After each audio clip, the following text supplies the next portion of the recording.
damos una bienvenida a todas las hermanas que se están conectando. Vamos a darle un momentito para aquellas que apenas se van a empezar a conectar. Ya estamos por acá en vivo, en las diferentes redes sociales, en Zoom, en Facebook, en YouTube. Vamos a estar teniendo una parashá bien interesante el día de hoy para nosotras en este tiempo especial que el Padre nos ha dado de mujer de valor, pero también, una vez más, como decimos siempre, que no es solamente para mujeres, también aquellos esposos, hijos, cualquier persona que quiera estar conectado con nosotros puede hacerlo, porque la palabra del Eterno es para todos definitivamente. Entonces ahí ya estamos viendo un poco más de conexiones en nuestras redes sociales. Déjenme yo chequeo por acá. Perfecto. Y vamos entonces a dar inicio a nuestro estudio el día de hoy. Para hoy nos corresponde la Parashá Baet Hanan, que va desde Devarim, el libro de Deuteronomio, capítulo 3, 23 hasta el 7, 11. Y vemos que en esta porción de estudio hay cosas bien interesantes. O sea, realmente son, pues allí mismo es donde está el Shema, que nosotros tanto lo repetimos y que todos los días tiene que estar presente en nuestra vida, que tiene que formarse como algo en un hábito en nosotros. Entonces vamos a profundizar un poco más acerca de todo esto, pero entonces vamos a darle primero inicio. Voy a tratar de compartir mi pantalla con ustedes para que hagamos las bendiciones correspondientes. Permítanme por acá. Perfecto, ahí ya estoy compartiendo pantalla. Vamos a ponerlo entonces grande y ahí están los contactos de EMC Shalom Naples. Todos son muy bienvenidos para cuando quieran venir a visitarnos por estos lugares. Las personas que quieran congregarse también con nosotros, y ahí están nuestras redes sociales para que nos estén también apoyando y siguiendo en todo lo que hacemos. Vamos a dar comienzo entonces con el Shema. Vamos a abrir este estudio con esta preciosa oración que hace parte de la porción, como ya lo había dicho, de estudio. Shema Israel, Adonai Eloheinu, Adonai Echad, Baruch Shem Kevod, Malhuto Leolam Baed. Oye, oh Israel, Yahweh nuestro Elohim, Yahweh uno es. Bendito sea su nombre glorioso por toda la eternidad. Amén. Oye Israel, Yahweh nuestro Elohim, Yahweh uno es, y amarás a Yahweh tu Elohim con todo tu corazón y con toda tu alma y con todas tus fuerzas. Y estas palabras que yo te mando hoy estarán sobre tu corazón y las repetirás a tus hijos y hablarás de ellas estando en tu casa y andando por el camino y al acostarte y cuando te levantes, y las atarás como una señal en tu mano y estarán como frontales entre tus ojos y las escribirás en los postes de tu casa y en tus puertas. Amén.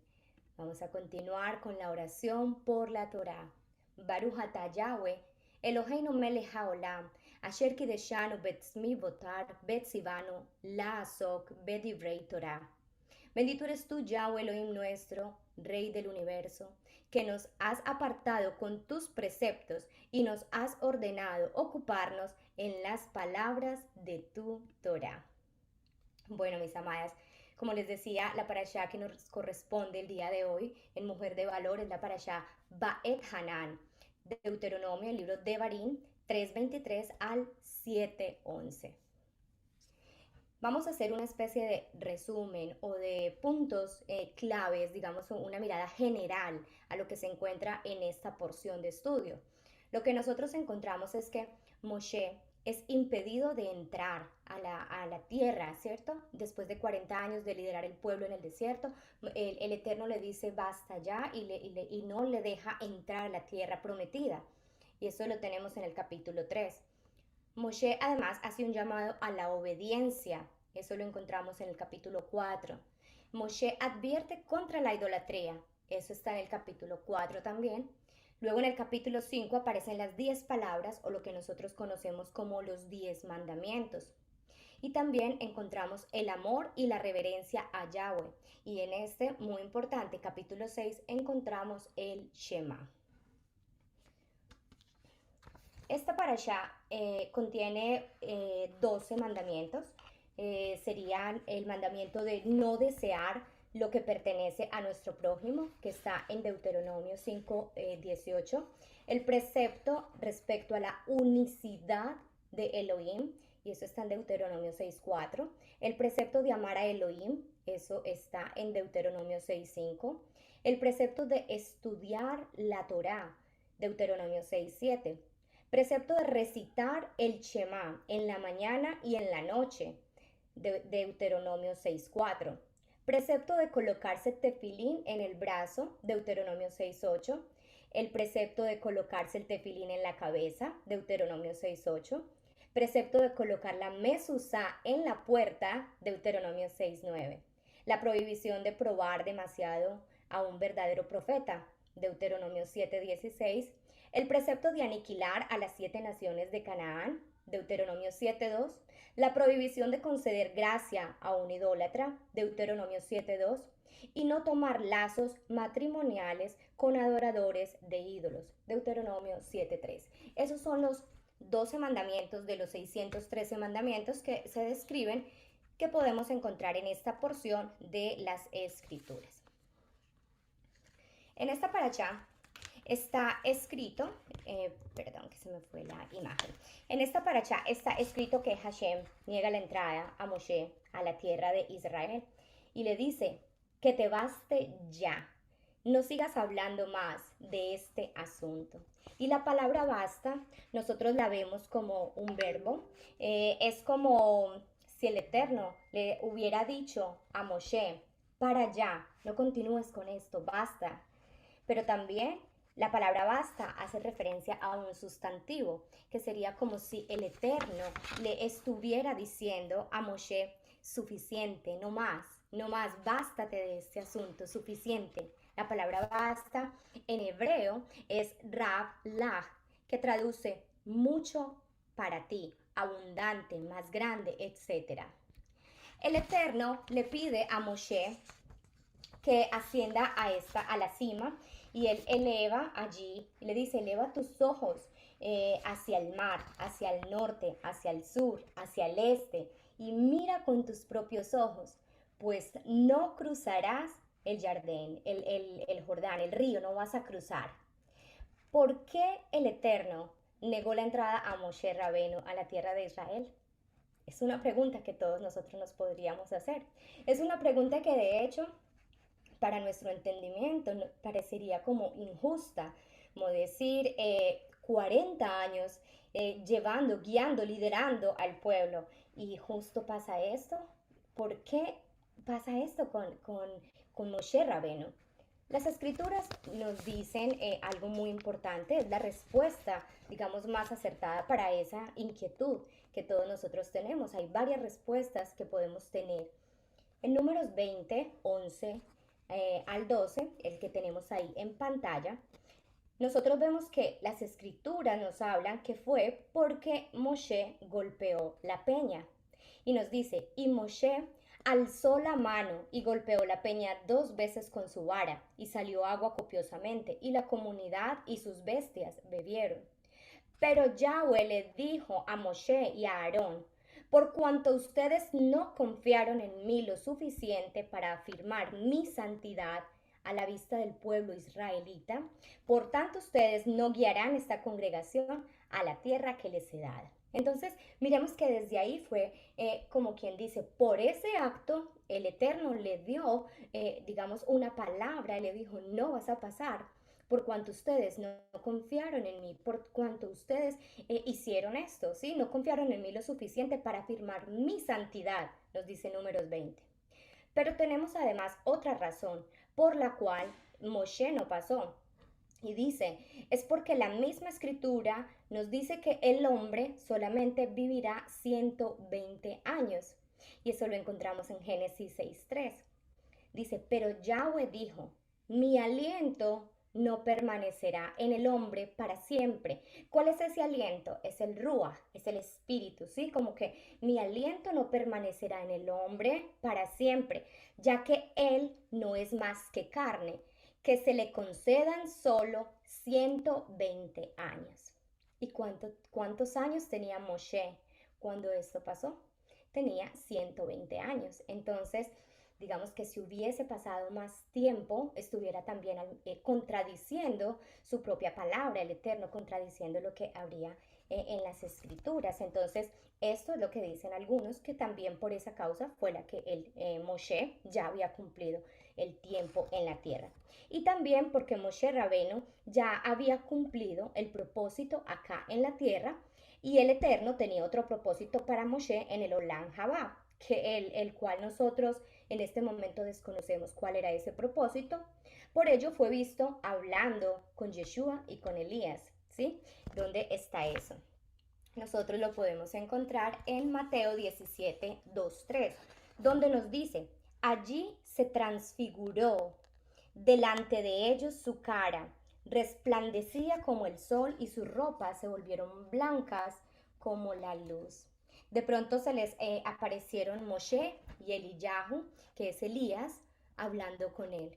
Entonces miremos que esto pasó mucho tiempo después de que Moshe hubiese muerto. Pasó en tiempos de Yeshua, pero hizo una aparición Moshe hablando con Elías y hablando con Yeshua. Entonces podemos ver que quizás el propósito sí fue un propósito mayor, el que estaba preparado para él, el propósito que el Eterno tenía para él. Digamos, acá en la tierra ya Moshe lo había cumplido, pero el propósito más grande a nivel espiritual, porque sabemos que el mismo Moshe era un gigante espiritual, ¿sí? Entonces, digamos, por este hecho, por esta causa, merecer eso, lo que nosotros tenemos que pensar es que había algo más. Realmente como con las mismas escrituras nosotros vemos que sí puede haber digamos, una recompensa, un propósito muchísimo más grande. Y este postulado que yo estoy haciendo, que nosotros en este estudio estamos haciendo el día de hoy, cobra mayor fuerza cuando nos preguntamos, ¿por qué disputaban el ángel Miguel y el acusador, es decir, Hasatán, el cuerpo de Moshe? Lo vamos a encontrar en Judas 1.9, porque esto también está en las escrituras, donde dice, pero ni aún Micael, es decir, Miguel, el príncipe de los mensajeros, cuando contendía disputando con el acusador, es decir, Hasatán, sobre el cuerpo de Moshe, se atrevió a pronunciar un juicio de maldición contra él, sino que dijo, Yahweh te reprenda. Una vez más, nosotros debemos tener presente que los planes del Padre siempre son mejores que los nuestros. Moshe vivió lo que él tuvo que vivir, hasta donde el Eterno quiso que viviera.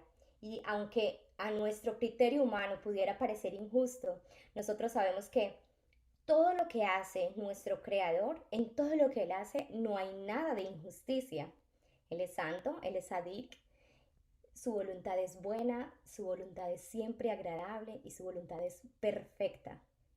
En el capítulo 4 nosotros encontramos que Moshe hace un llamado a la obediencia pidiendo observar los mandamientos. Cuando hablamos de observar, no es observar pasivamente, es observar de cumplir, de hacer. Entonces Moshe llama al pueblo a cumplir los mandamientos sin añadirle y sin quitarle. Vamos a tener presente eso, sin añadirle y sin quitarle, porque hemos encontrado una dicotomía, hemos encontrado por un lado nuestros hermanos de Judá que fueron criticados por el mismo Yeshua diciendo que añadían muchos mandamientos de hombres, pero encontramos por el otro lado, digamos, el cristianismo, el catolicismo y muchas otras religiones donde le quitaron el Shabbat, quitaron la celebración de las fiestas, quitaron muchas cosas. Entonces, por eso el Eterno guarda ese equilibrio y dice, guarda esos mandamientos sin quitarle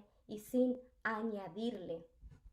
Nosotros en Devarim, Deuteronomio 4, del 1 al 2, miramos donde nos dice, y ahora Israel, presta atención a las leyes, reglamentos que les estoy enseñando a observar. Como dijimos, observar es cumplir. Para que vivan y entren a ocupar la tierra que les está dando Yahweh, el Elohim de sus padres. No añadan nada a lo que yo les mando, ni le quiten nada, sino observen los mandamientos de Yahweh su Elohim que yo les mando. Aquí entonces miramos que la Torá, que si observamos los mandamientos, seremos distinguidos y seremos llamados sabios entre las naciones. Eso lo encontramos en Deuteronomio 4:6. Es decir, que si los observamos fielmente, que esa será una prueba de su sabiduría y discernimiento para otros pueblos, quienes al oír de todas estas leyes dirán, verdaderamente esta gran nación es un pueblo sabio y de discernimiento. Nosotros con eso sabemos entonces que hay una distinción. Nosotros sabemos que hay algo que sobresale en el pueblo del Eterno porque la misma palabra lo dice. Si observamos fielmente los mandamientos, seremos distinguidos y llamados sabios entre las naciones.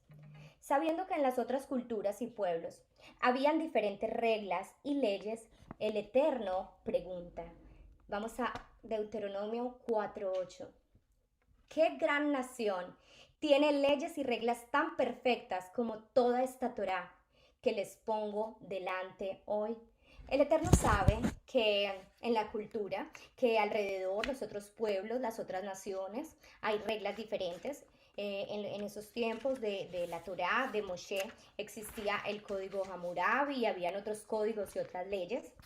Entonces, él dice, no hay ninguna que se pueda comparar. Esa pregunta es para llevar a exaltar las leyes, las instrucciones y los mandamientos que el Eterno ha dado. Y es lo mismo el día de hoy. Hay muchas leyes en las diferentes constituciones de los gobiernos, muchas de ellas que son opuestas a la Torá. Y sabemos entonces que las leyes del Eterno son perfectas, las leyes del Eterno están vigentes, no tienen fecha de vencimiento, como algunos piensan, pero el Eterno conoce que su pueblo siempre ha tenido inclinación a la idolatría.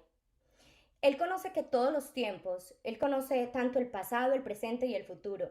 Y es interesante que desde los tiempos de Moshe, ya el Eterno nos estaba hablando de la dispersión que su pueblo iba a sufrir y de las deidades a las que el pueblo serviría. Vamos a mirarlo en Deuteronomio 4, del 25 al 27. Cuando ustedes hayan engendrado hijos y nietos y hayan estado establecidos por mucho tiempo en la tierra, si actúan con perversidad y si hacen una imagen esculpida en cualquier semejanza, es decir, haciendo idolatría, causándole a Yahweh su Elohim disgusto y molestia, llamo al cielo y a la tierra para que testifiquen contra ustedes que perecerán pronto de la tierra a la cual van a atravesar el Jardín para poseerla. No durarán mucho en ella, sino que serán exterminados por completo. Yahweh, miremos ahí, donde está resaltado, los dispersará entre los pueblos. Ya estaba hablando de dispersión. Miremos cuánto tiempo antes, porque él ya conoce todo su plan. Y entonces desde allí estaba hablando de la dispersión. Y solo un escaso número de ustedes quedará entre las naciones a las que los llevará Yahweh. Allí servirán a deidades hechas por el hombre, de madera, de piedra, que no pueden ver, ni oír, ni comer, ni oler. Sabemos nosotros cuántas imágenes, cuántas estatuas se hacen en las religiones, de la religión católica, por ejemplo, sí, cuántas vírgenes, cuántos santos, cuántas estatuas, pero el Eterno conocía todo. El Eterno sabía que su pueblo iba a ser dispersado y que iba a caer en idolatría. Luego en el capítulo 5, nosotros encontramos los 10 mandamientos o las 10 palabras. El primer mandamiento, que si hiciéramos alguna prueba, yo sé que muchas personas van a decir rápidamente que el primer mandamiento, como nos lo enseñaron, fue amarás al Señor tu Dios con todo tu corazón, con toda tu alma y con todas tus fuerzas. Pero, ese no es el primer mandamiento. El primer mandamiento es, yo soy Yahweh tu Elohim, quien te sacó de la tierra de Misraim. Eso que nos dicen de amarás al Señor tu Dios con toda tu alma, ese no es el primer mandamiento que está escrito, que le fue dado a Moshe. No está en las escrituras. Yeshua dice que los dos principales mandamientos, pero ya eso es otro tema porque es como si de ahí se desprendieran los 10 mandamientos. Unos que están enfocados al eterno y otros al prójimo, pero no quiere decir que se excluya alguno o que eliminemos los otros mandamientos, ¿no? Entonces, el primer mandamiento, si no lo sabías, el día de hoy vas a darte cuenta de eso y lo vas a saber, y es que es yo soy Yahweh tu Elohim, quien te sacó de la tierra de Misraim. Ahí me faltó una Z en Misraim. El segundo sería no tendrás otros dioses. El número 3, no tomarás el nombre de Elohim en vano.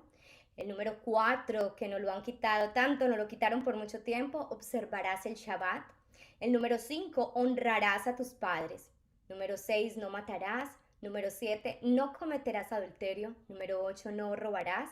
El 9, no darás falso testimonio. Y el 10, no codiciarás. Nosotros encontramos en Deuteronomio 5, del 32 al 33, que nos hace un llamado. Pongan cuidado, pues, en hacer como les ha mandado Yahweh, su Elohim.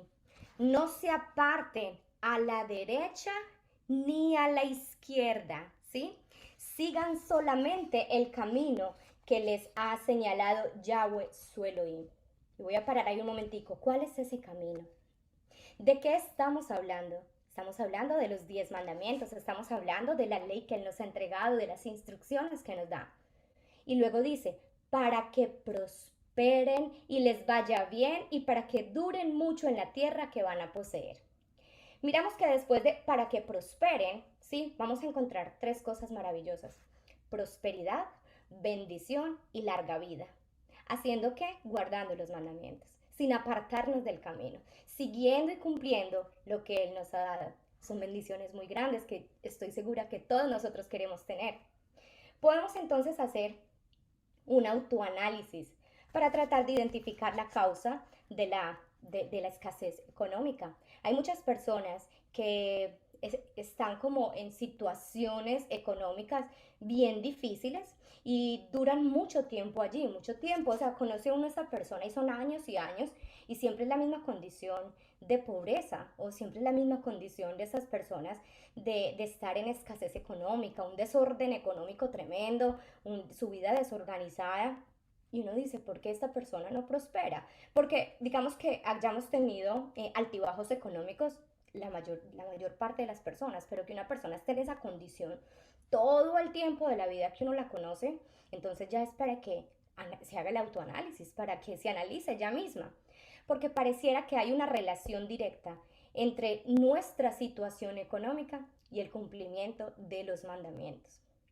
Nosotros miramos que dice que si cumplimos los mandamientos, Él nos va a prosperar. ¿Y nos va a prosperar en qué? En todas las cosas.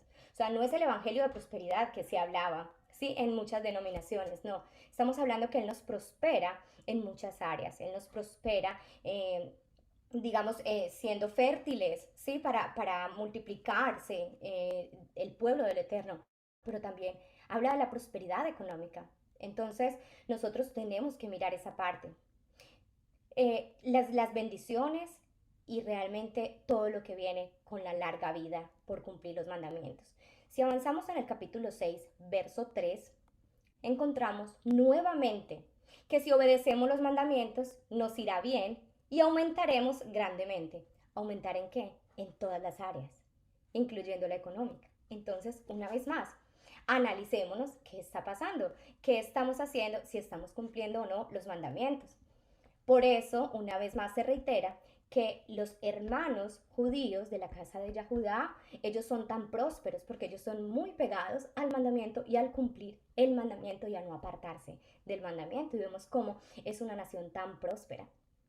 No podemos leer esto a la ligera, ¿sí? No podemos leer esto de Devarim, Deuteronomio 6.3, que dice: obedece, Israel, voluntaria y fielmente, para que te vaya bien y aumentes grandemente en una tierra que fluye leche y miel. Para que te vaya bien y aumentes grandemente. Pero ¿qué dice al principio? Obedece, Israel, voluntaria y fielmente. Es decir, que esto tiene que ser una decisión personal. Si nosotros estamos guardando mandamientos o si cualquier persona está guardando los mandamientos pero lo está haciendo obligado por alguien, esto no va a servir. Así no son las cosas con el Eterno, porque tiene que ser voluntariamente, no puede ser de una manera coercitiva. Si un esposo está guardando el Shabbat obligado por su esposa y lo hace para que ella no se enoje, para que no le regañe, para evitar la cantaleta de toda la semana, Entonces, el cumplimiento de este mandamiento no está siendo de manera voluntaria y no va a ser efectivo, ni mucho menos lo está haciendo para agradar al Eterno. Y así pasa con todos los mandamientos. Esto es simplemente un ejemplo de un mandamiento que se puede hacer obligado por otra persona para que otra persona no se enoje y no lo hacemos voluntariamente. Lo mismo que guardar los mandamientos fielmente. O sea, miremos que son dos condiciones. Obedecer voluntariamente y obedecer fielmente. Hay personas que sí quieren obedecer al Eterno, pero no son muy estables. Son personas que parecen como las olas del mar, como que van y vienen y no se afianzan, no se afirman en cuanto al cumplimiento de los mandamientos y a guardar la Torá. Alguien puede decir que comenzó a guardar el Shabbat y lo hizo de manera voluntaria para agradar al Eterno, pero luego de un corto tiempo no vio resultados en su vida y entonces dejó de guardarlo. Y se enfrió esta persona espiritualmente y después decide guardar los mandamientos nuevamente. Y entonces acá nosotros estamos viendo una persona que está, pero no está, que ni es frío ni es caliente, que está como a medias, que guardan los mandamientos dependiendo muchas veces de su estado de ánimo. Si estoy contenta, si estoy de buen ánimo para ir a la congregación, entonces voy. Y si no, ay no, es que hoy tengo pereza. Entonces, de acuerdo a cómo se sientan, guardan los mandamientos. Y también nosotros vemos personas que guardan mandamientos de acuerdo a incluso hasta el estado del clima. ¿Cómo está el clima? Si está lloviendo, yo no voy y me congrego y no guardo Shabbat con mis hermanos, no voy a la Keilah porque es que está lloviendo. Eso realmente habla de fidelidad, de ser firmes con el mandamiento. Eso habla realmente de ser muy, digamos, unas personas muy flexibles en cuanto al poco celosas en guardar y mantener los mandamientos. No es una persona que está mostrando convicción y que sea fiel con lo que el Padre le ha dado y a lo que el Padre le ha llamado. Entonces, si encontramos personas así, ¿sí? Nosotros las hemos visto mucho en las congregaciones, las vemos, y nosotros nos pensamos, ¿cómo es esto posible? ¿Cómo hay personas que guardan el mandamiento simplemente como cuando les conviene y ya? Deuteronomio 6, 20, 21 nos habla. Cuando algún día tus hijos te pregunten qué significan los testimonios, los decretos y las reglas que les ha mandado Yahweh nuestro Elohim. O sea, la pregunta de las futuras generaciones, las preguntas que quizás muchos de nuestros hijos nos pueden llegar a hacer y que nosotros tenemos que estar preparados, porque si la Torah lo dice es porque pasa. Sí, yo creo en eso firmemente, entonces preparémonos. ¿Qué es lo que nosotros tenemos que decirle a nuestros hijos cuando nos preguntan, ¿por qué guardas Shabbat? Cuando nos preguntan, ¿por qué es importante guardar los mandamientos? ¿Para qué guardo los mandamientos? Porque el Eterno nos da la respuesta que nosotros tenemos que decirle a nuestros hijos. Y dice, tú le dirás a tus hijos, nosotros éramos esclavos del faraón, del faraón en Misrayim. Y Yahweh nos libertó de Misrayim con mano fuerte. Es decir, que estamos viendo acá, el Eterno nos habla y nos dice, nosotros éramos esclavos, pero Yahweh nos libertó. Por eso guardamos los mandamientos. Y quiero que tengan eso en mente porque vamos a hacer una comparación bien interesante. Éramos esclavos y Yahweh nos libertó y por eso, y miremos que en el 20 nos está hablando de los decretos, las reglas y todo. O sea que va unido la libertad con los mandamientos. Vamos a observar estos gráficos que tenemos acá.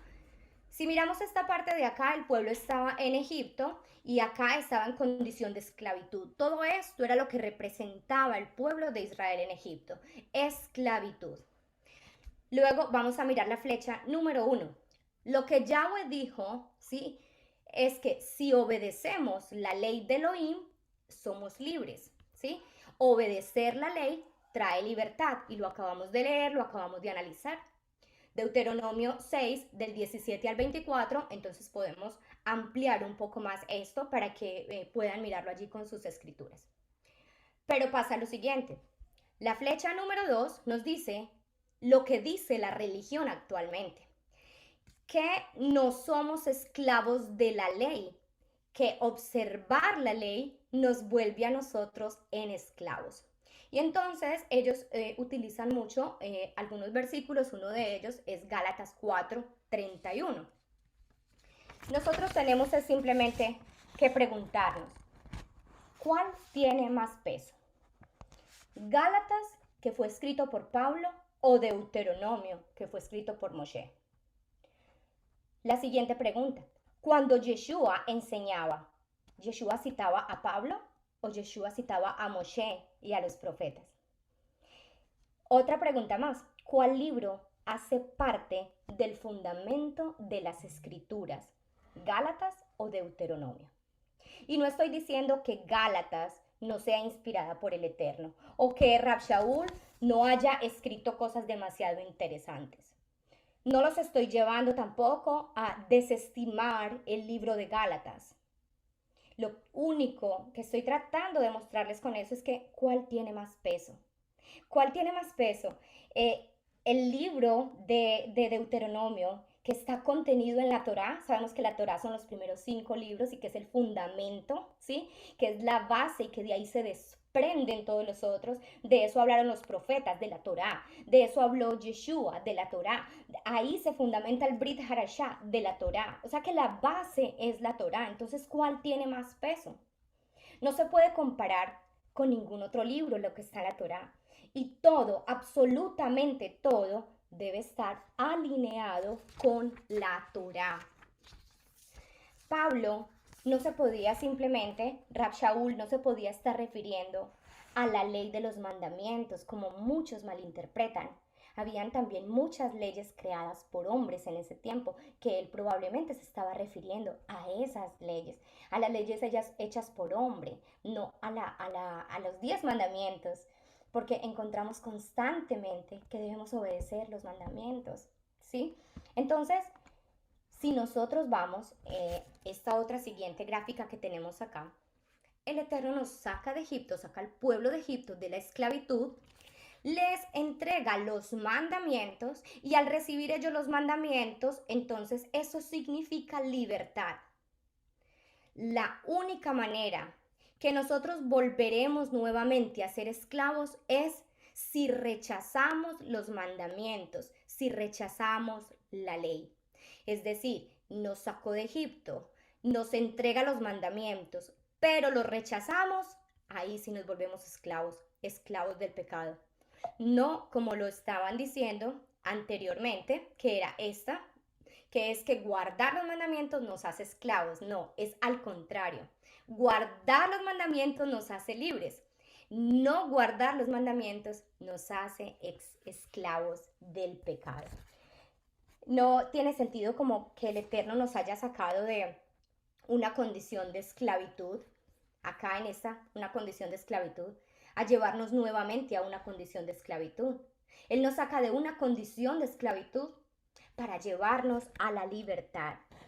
Algunos, aferrados a las tradiciones, en medio del desconocimiento de la Torá, profesan que la instrucción de Elohim, que los mandamientos y que la Torá es esclavitud y muerte, lo cual no hace sentido que Elohim saque a su pueblo, como estábamos diciendo, de la esclavitud para ponerlos en esclavitud de mandamientos. Eso no tiene lógica, no hace sentido para nada.